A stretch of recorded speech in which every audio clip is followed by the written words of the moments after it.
अखिलेश जी का जवाब देने से पहले मैं चाह रहा हूं कि आज का जो सवाल है उस पर आप वहां से शुरू करिए। मैंने कुछ आंकड़े भी दिखाए 80 के इलेक्शन के, 77 के इलेक्शन के, उसके बाद 84 भी, 89 भी आया। आपको नहीं लगता कि अगर देश की जनता माफ कर दे और दोबारा से कांग्रेस पार्टी को सत्ता में बिठा दे, उसमें भी एक संदेश छिपा होता है?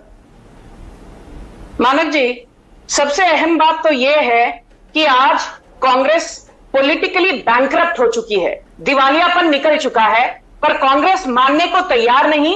और मैं ये कहना चाहती हूं आपके शो के द्वारा आपके दर्शकों को, क्योंकि आपका बहुचर्चित शो है, कि इंग्लिश में जो कहावत है, those who do not learn from their painful history are destined to repeat it. तो इतिहास जो भूल जाते हैं, इतिहास की गलतियां बार बार दोहराते हैं। तो मुझे लगता है आने वाली पीढ़ी को हमारा वो जो 1975 का दर्दनाक इतिहास है, बार बार उसको याद दिलाना बेहद जरूरी है।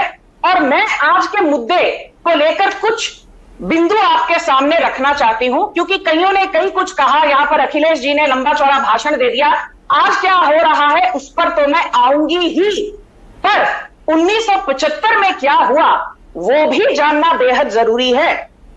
सबसे पहले तो यह बता दूं कि अनुच्छेद 356 का सबसे ज्यादा गलत इस्तेमाल करके 50 से ज्यादा चुनी हुई सरकारों को बर्खास्त किसने किया?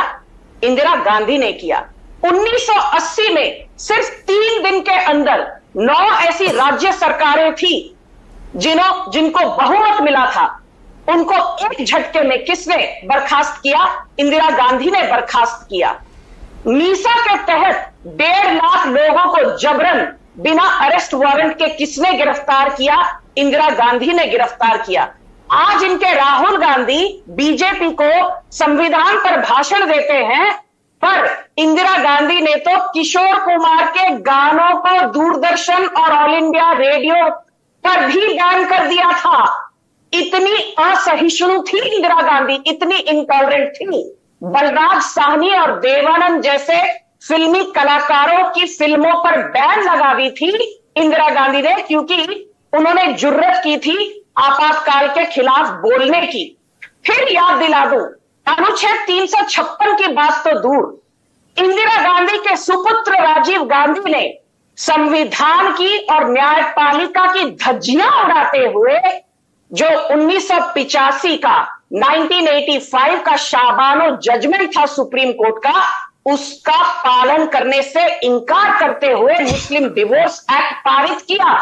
फिर एक बात बता दूं मानव जी, आपको याद होगा कि 1975 फरवरी से लेकर 1977 अप्रैल तक उस वक्त जगन्नाथ मिश्रा बिहार के मुख्यमंत्री थे, और ये आम पब्लिक डोमेन में सबको मालूम है, जग जाहिर है, जगन्नाथ मिश्रा को इंदिरा गांधी ने कहा था कि यदि कोई पत्रकार कांग्रेस के खिलाफ या इंदिरा गांधी के खिलाफ लिखे तो उस पत्रकार को जेल के पीछे और उस पत्रकार के ऑफिस के आगे ताला लगना चाहिए। और आज यही कांग्रेस पार्टी की हिमाकत देखिए कि नरेंद्र मोदी को, बीजेपी को ये लोग भाषण देते हैं।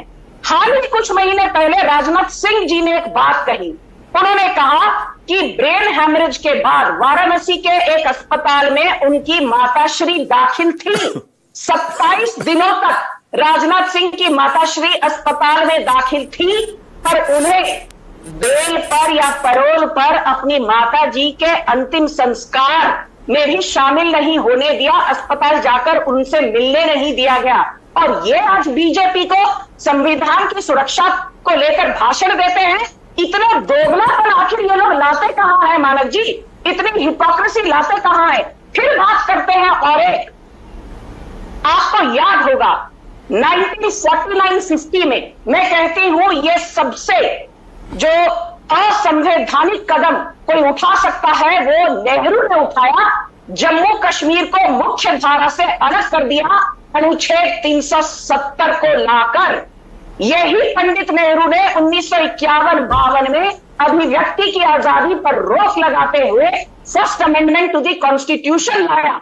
और इसी नेहरू की सुपुत्री इंदिरा गांधी ने 1976 में 42nd अमेंडमेंट 42nd संशोधन लाया, जिसके चलते न्यायपालिका पर रोक लगाया गया और हमारे संविधान की आत्मा को झंझोर कर रख दिया।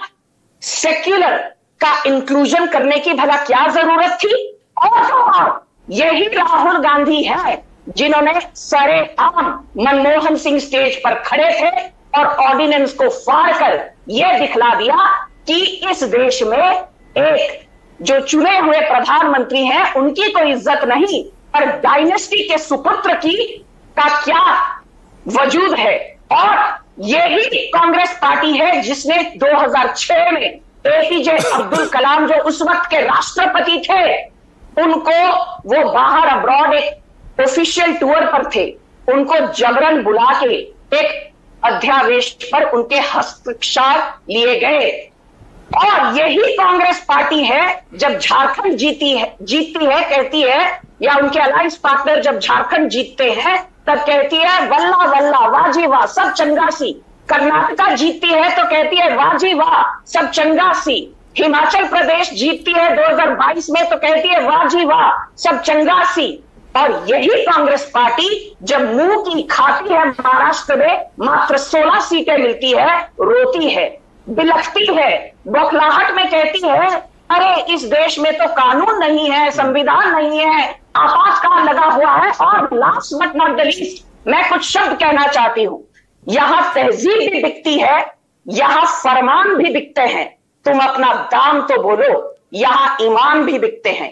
कांग्रेस पार्टी के हर नेता ने अपना ईमान बेचा, देश की धज्जियां उड़ाई, संविधान का माहौल बनाया, और आज इनकी जुर्रत है कि ये नरेंद्र मोदी की चुनी हुई सरकार को बार बार ललकारते हैं। अरे कुछ तो सुधर जाओ। ओके राजकुमार भाटी, अब भाटी जी आपकी बारी है। आपसे ना होगा, भाटी जी, आपसे ना होगा राहुल गांधी। ठीक है, ओके भाटी जी।